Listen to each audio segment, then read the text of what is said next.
Welcome to the Artist Academy podcast, the audio version of our Facebook Live series, Art Talk Tuesday. I'm your host, Andrea Earhart, and I am so excited that you're here to catch the weekly replay of my laid-back yet very inspiring conversations with other full-time professional artists.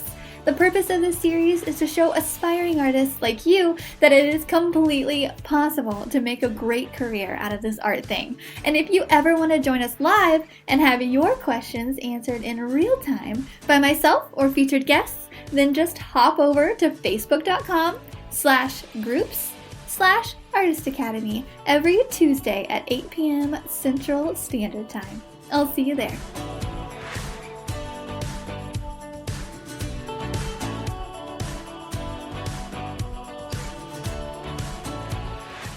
This episode is sponsored by the Artist Academy Advanced Membership, a program for artists who want to up-level their art game by taking it from a hobby or a side hustle to a full-time art business.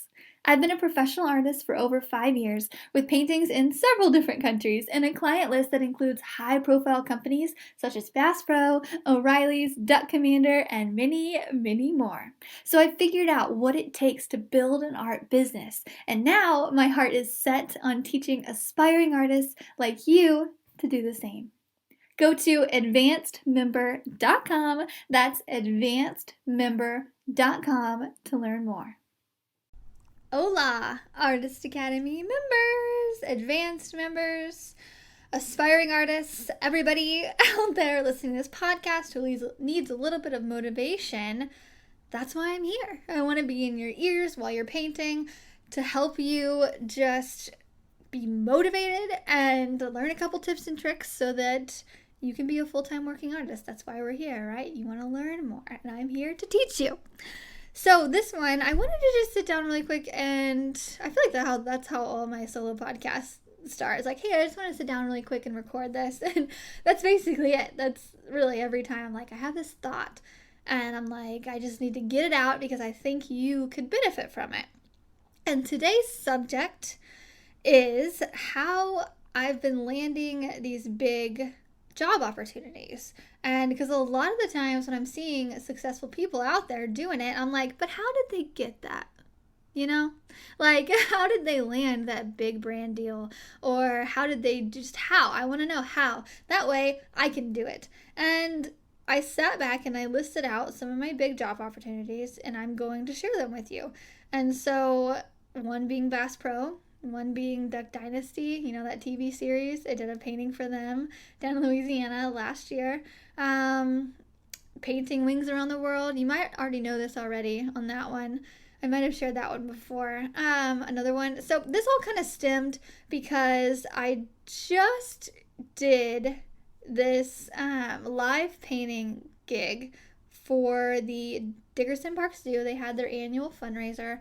And it was kind of a big deal. It was more of a big deal than I realized until I got there. I mean, everybody was who's was there. And so I was just like stepping back and I'm like, okay, but how did I get that job? You know? Like, wait, how did I land here? How was I asked to be the artist at this thing? And now we all know that happy clients equals referrals, which equals more money in our pockets. And so really it just starts with happy client. So, this story that I recently painted for it was called the Ball of the Wild, which it really was just an amazing local event put on by the Dickerson Park Zoo. I got to body paint dancers before the event and paint live during the event for a couple hours. Now, you all know that I love painting live because it lets you be seen in a room full of your ideal customers with virtually no competition, like there are no other artists in that room for people to look at. It's just you. You're the center stage. You're creating something magical, and that creates a lot of magical attention. And if you want to learn about that whole live painting thing, I made a 20-minute training video. This isn't what this podcast is about, but I just want to let you know I made a 20-minute training video telling you all about it, and you could find it at theartistacademy.co/live painting. So that's artistacademy.co, not .com, because that was taken. artistacademy.co/live painting, and you can go see how I get these live painting jobs. Anyway, that's not the point. The point is that I got this opportunity and I want to share with you how I got it. And like I was saying, after the event, I really just sat back and was like, I loved every bit of this event. It was fun. I got to be in front of, people, potential clients who were like my ideal buyers, basically people with money that can buy art. And so how did I get here?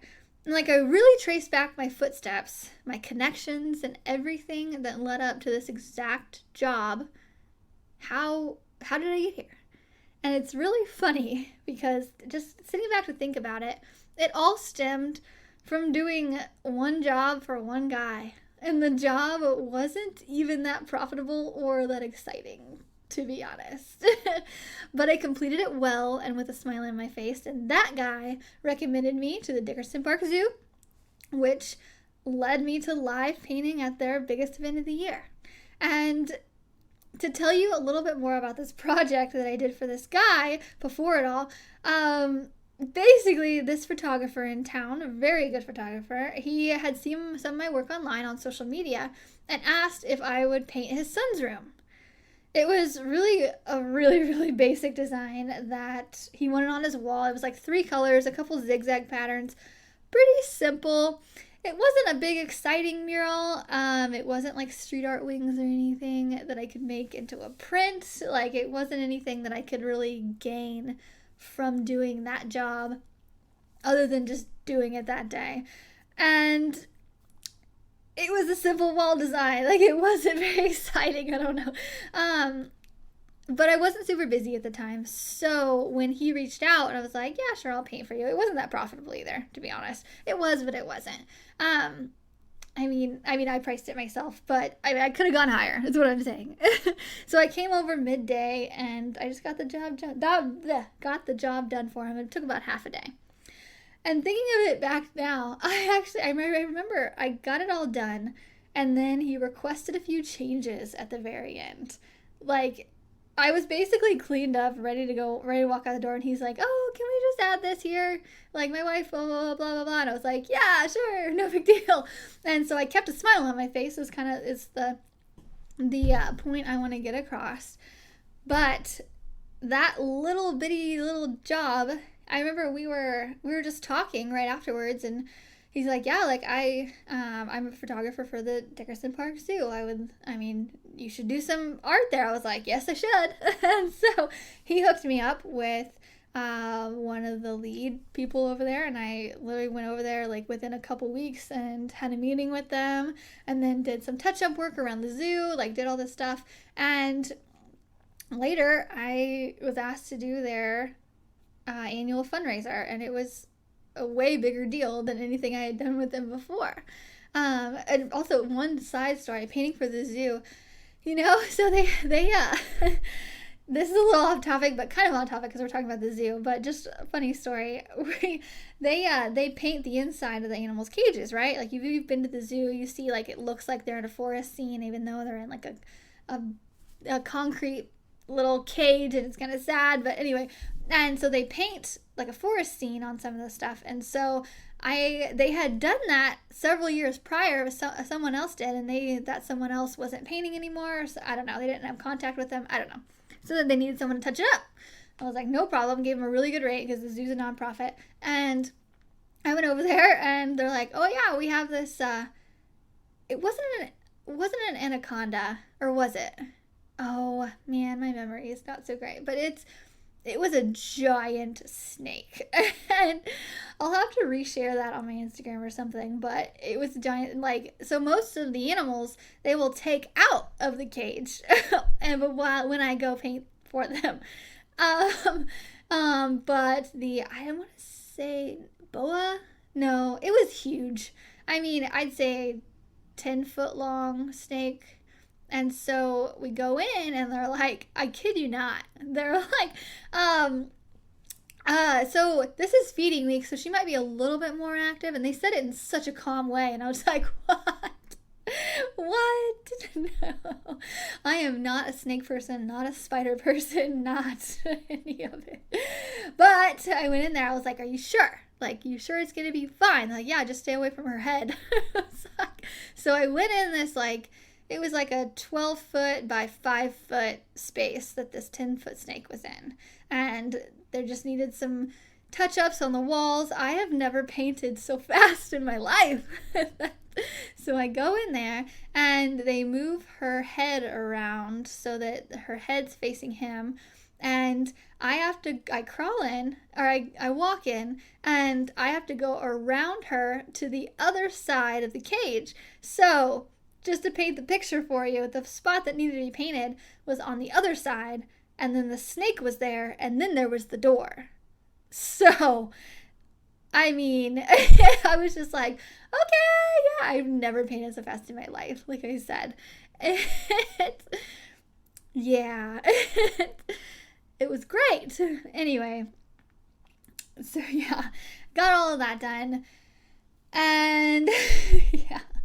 So anyway, how did I end up at the zoo? It was this photographer guy who I did a small project for. And yeah, that's how I ended up at the zoo. Doing all that stuff. Anyway, okay, so we're just going to break it down. All the other jobs as well. I mean, that one's not like the best of the best, but I mean, Bass Pro is, Duck Dynasty is, painting wings in other countries, it's pretty cool. And so yeah, so how did I get the Bass Pro job? Like, let's just peel back the layers. Like, how did it happen? So you've maybe heard me say this before, but so after, let's see, this is my story, like I know it, but I say it all the time, I feel like, when people ask me. After college, I started a painting company, which is basically I just started an LLC and started painting logos for companies around town. I just kind of fell in it because that's what people wanted, was logos. And then I was doing a job for this guy, actually, because I used to do promos. I used to have my own promotional modeling company. That's a different story. I was helping this guy sell a product in a store, and he really liked how I helped him out. I even got us on TV. I got us on the local radio station. Anyway, so I just did a really good job for this guy trying to get his product out there and shows and stuff. I had no idea that he worked at Bass Pro, and he had no idea that I painted, because I just didn't really that often back then. This was like right out of college. And so once I started painting, though, he saw that, and he's like, hey, you're doing logos for businesses around town. Like, I didn't know you were a painter. I was like, yeah. He's like, well, our logo artist just quit at Bass Pro, and we need to replace him. Like, are you interested? I was like, yeah. Like, so not even really realizing what I was really interviewing for. I got an interview the next day, and I went in and met the big man, not the owner of Bass Pro, but the big man in the imagery department, and he was like, when can you start? And I think it's because, I mean, he already knew that I was good for the job, because my recommendation of the guy who I was already working for, he trusted his judgment, and I had worked really hard for him. And so that recommendation basically got me in. They were just like, hey, can you travel?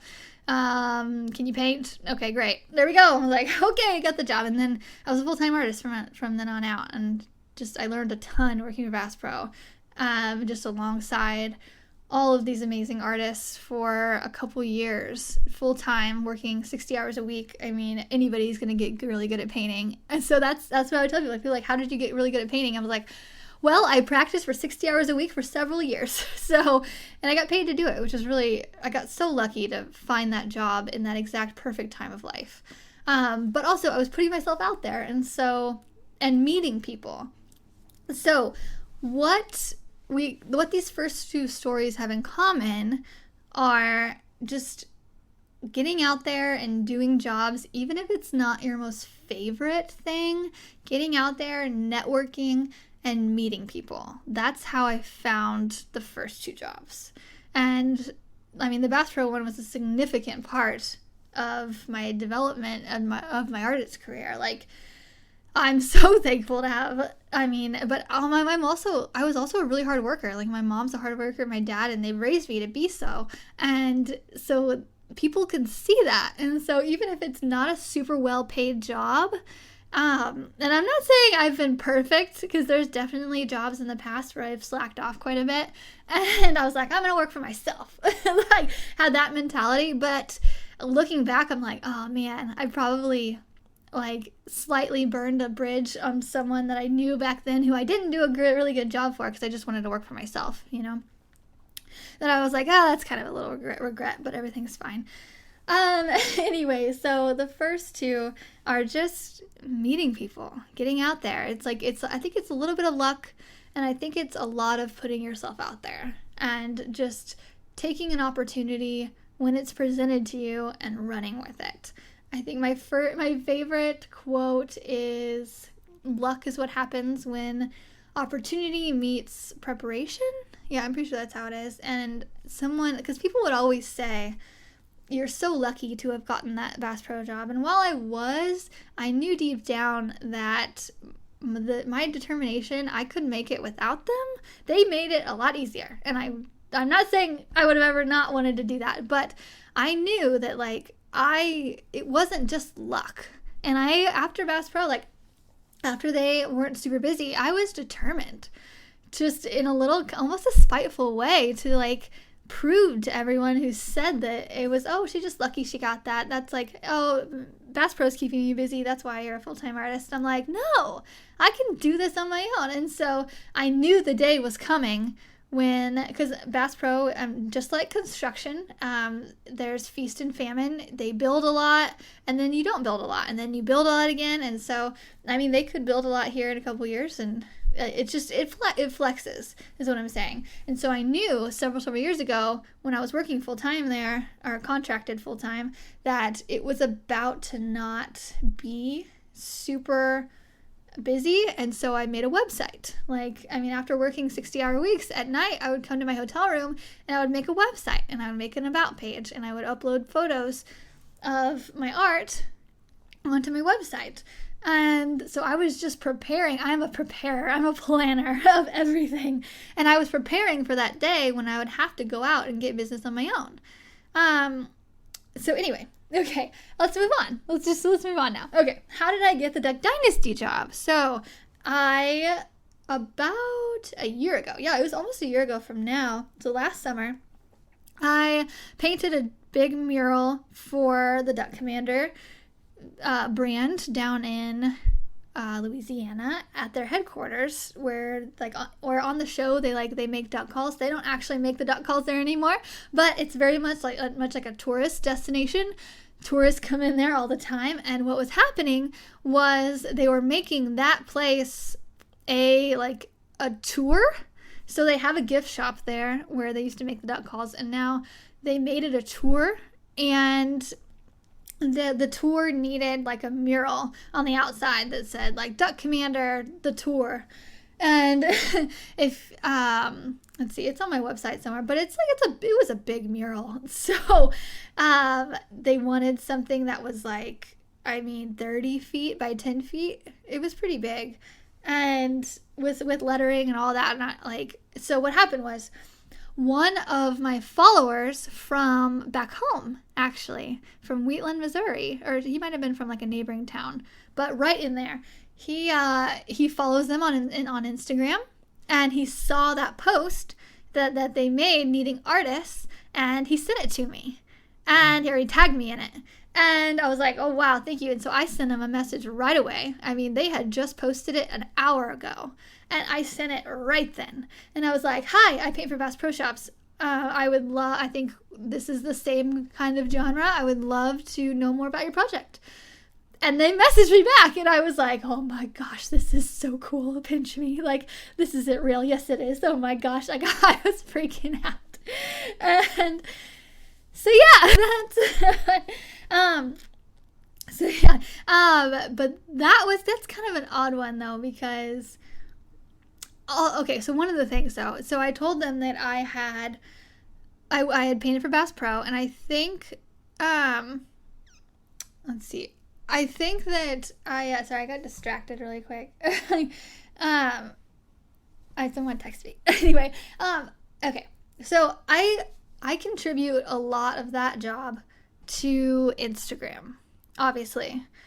But more so, like, I had been building up my Instagram for probably 6 months, a solid 6 months. So I had about 20,000 followers at that point, and which is just a really good establishment of just like, oh yeah, okay, this girl has a following, and she looks like she knows what she can do. She knows what she's doing anyway.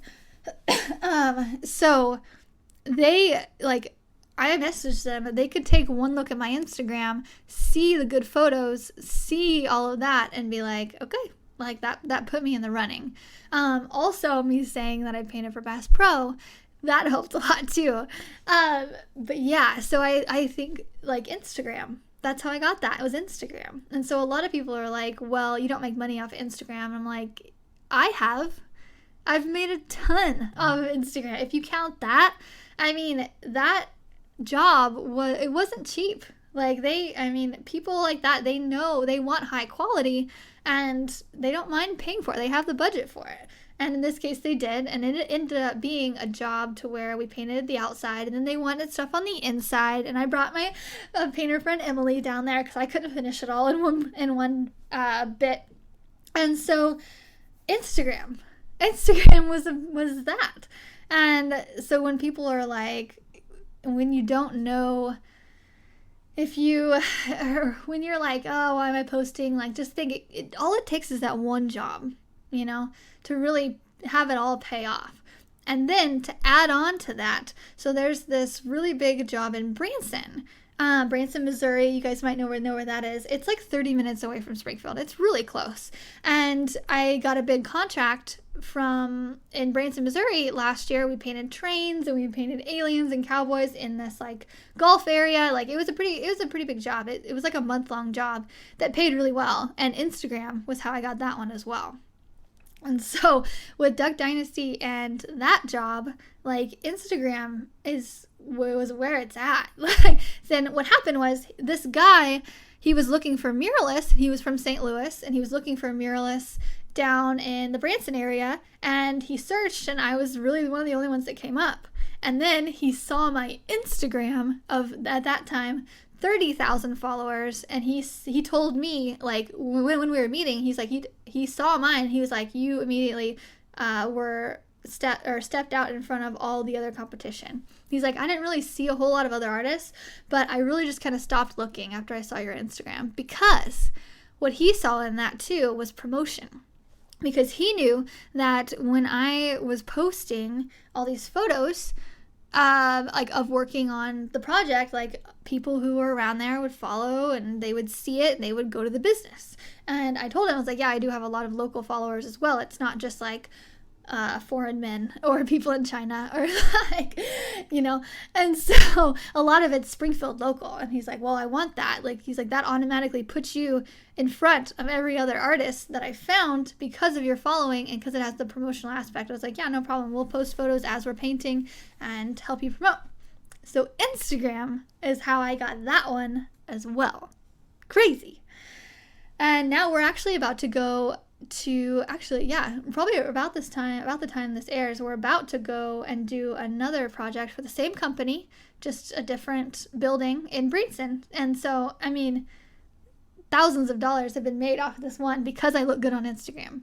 And so there's something to it. It validates you almost, kind of. And it just gives you, I don't know, I guess just kind of a validation or something. I don't know. Okay. Let's see. I'm just looking at my notes here. Let's see. One big thing that I want to say too is it only really takes one person. Like, one person can be the difference between you getting hardly any jobs and you getting a lot of jobs. And you never know where this one person is going to come from. But it really only takes like one person who is well known or well connected. And actually, for a lot of it, my fiance Ryan is actually, he's an insurance agent. He's very social. He knows a lot of businesses around town, and he's a big help in business. And so when he's quoting insurance for a business, If they say any, like they are friends with him on Facebook, and if they need a logo painted, they know where to go. Ryan's fiance. And so he's a really good example of someone who knows a lot of people and who's just a really good person to be connected with. And so when you think about it, like why, this is also kind of another thing that goes along with it. Back in my promo days, I learned, like, why do people go to bars? Because their friends go to bars. And so you want to find that leader of the friend group to tell them to go to this bar because all the other people will follow. And so I learned that back when I did promotional modeling and had my own company with that. You don't need to get the whole crowd, you just need to get one person, and the crowd will follow. And so meeting people who are well connected will connect you. And really, I have been one of those people for a lot of my friends as well. And I'm that person for a lot of artists around here as well. And I know that. And I know the power of having that well-connected person, because doing promotional modeling, I met a ton of people. It's how I met Ryan. Like, we know a lot of people, and knowing a lot of people, I mean, you don't have to be born with it. I did not grow up here in Springfield, Missouri. I grew up in a little bitty town, Wheatland. There's not a whole lot of people there. That's what I'm saying. And so I've had to network being up here. And you can do it. You can start in like going to charity auctions, doing all of that, but just meeting people. And you really only need to meet that one person who really likes you. First off, you have to be likable. I'm not saying be like crazy sweet if that's not you, or like try to be really funny if that's not you. Just be yourself. I try to tell bad jokes all the time, and if people just don't get my humor. Like, everybody laughs at Ryan's jokes and nobody laughs at mine. I think it's too much of like dry humor or something. I don't know. I don't really get that. Anyway, I digress. Okay. And then, so we've just basically went over, like, it only takes one person. That's one. Just getting out and meeting that one person. Another one is just networking. So not even meeting that one person. It's just like doing well at your job. That's how I got Bass Pro. That's how I got at this recent charity auction. And then another one is Instagram. Like, it's proven. Like, for me, it's proven. You never know. The internet is amazing. I say that all the time, like an old person. I'm like, it's so cool how we can all connect, and you guys can listen to me from a different city or country or just state or wherever, and I can help you and give you advice like this, and we're not even the same area. It's so crazy. Anyway, okay, and then just one other thing, how I get big opportunities. One big thing is I will create the opportunity. I'll explain, but I'm not one to really wait around for someone to give me an opportunity, although they have, and I'm so thankful that they have. I am more of like, I know what I want to do, so I'm going to figure out how to do it, and I'm going to figure out who will help me to do it. I'm going to figure out what I need to do to get permission. Like, I really like to go out and get it. And so that's how the 417 Street Art movement beautification project started. I started that over a year ago, 2 years ago. Wait, oh my gosh, it's been 2 years. Wow. And I just saw a lack of street art in Springfield, and street art really interests me. And so I was like, well, if no one else is going to do it, I'm going to do it. And now people are calling me after it took about a year, really, or so, for people to actually start to call me and say, hey, I have a building downtown. I would love to just, help you out and pay you to make some street art on there and have it promote my business, like have it be a photo op for my business. So I created that in Springfield, Missouri, a photo op thing, and other people have caught on, and now people are asking for it. People are asking for wings, but that didn't start by me hoping I would get a wing job. I went out and I painted a free pair of wings to get the idea going, and now people are finally asking for it. So if you want big opportunities, think about how you can create it, Like, it's not that far-fetched, and I have learned that.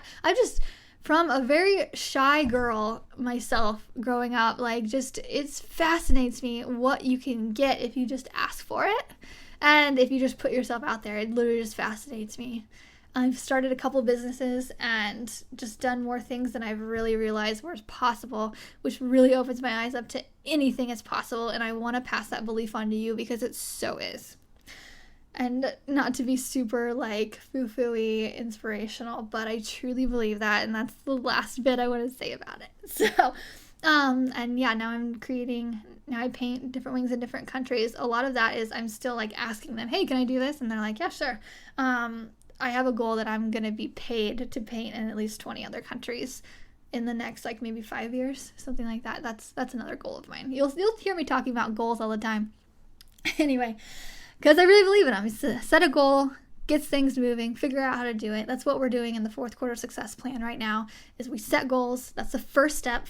That's just the first week of everything. We set our goals, 5 years, 1 year, 1 quarter. What do we need to do right now to start making that happen? So, okay, I'm just going to wrap this up right there. And yeah, okay, well, I hope that this gave you a little bit of insight into how I got the jobs. I know there's no formula to it that's like, go to this website and apply for this and you'll get a job. I wish that's not how I've gotten mine. That is somehow how some people have gotten theirs. But really it's just getting your name out there and getting known and work on your Instagram and just all the things that we have to do that aren't painting. But I do help people with this process. If you need help, obviously in the advanced member group, we are currently not accepting new members, but we are opening it up in 2020. So if you apply now, your application will be at the top of the list. And so when I accept probably only 40 more people, you'll be at the top of the list. So you can apply at advancedmember.com if you need some help. If not, go for it. Try some of this stuff and let me know how it works. And yeah, okay, I'm out. Talk to you later. Bye. This episode is sponsored by the Artist Academy Advanced Membership, a program for artists who want to up-level their art game by taking it from a hobby or a side hustle to a full-time art business. I've been a professional artist for over 5 years, with paintings in several different countries and a client list that includes high-profile companies such as Bass Pro, O'Reilly's, Duck Commander, and many, many more. So I figured out what it takes to build an art business, and now my heart is set on teaching aspiring artists like you to do the same. Go to advancedmember.com, that's advancedmember.com to learn more. Don't forget to subscribe to the podcast and leave a review. Also, if you ever want to join us live and have your questions answered in real time by myself or featured guests, then just hop on over to facebook.com/groups/Artist Academy every Tuesday at 8 p.m. Central Standard Time. And I'll see you next week.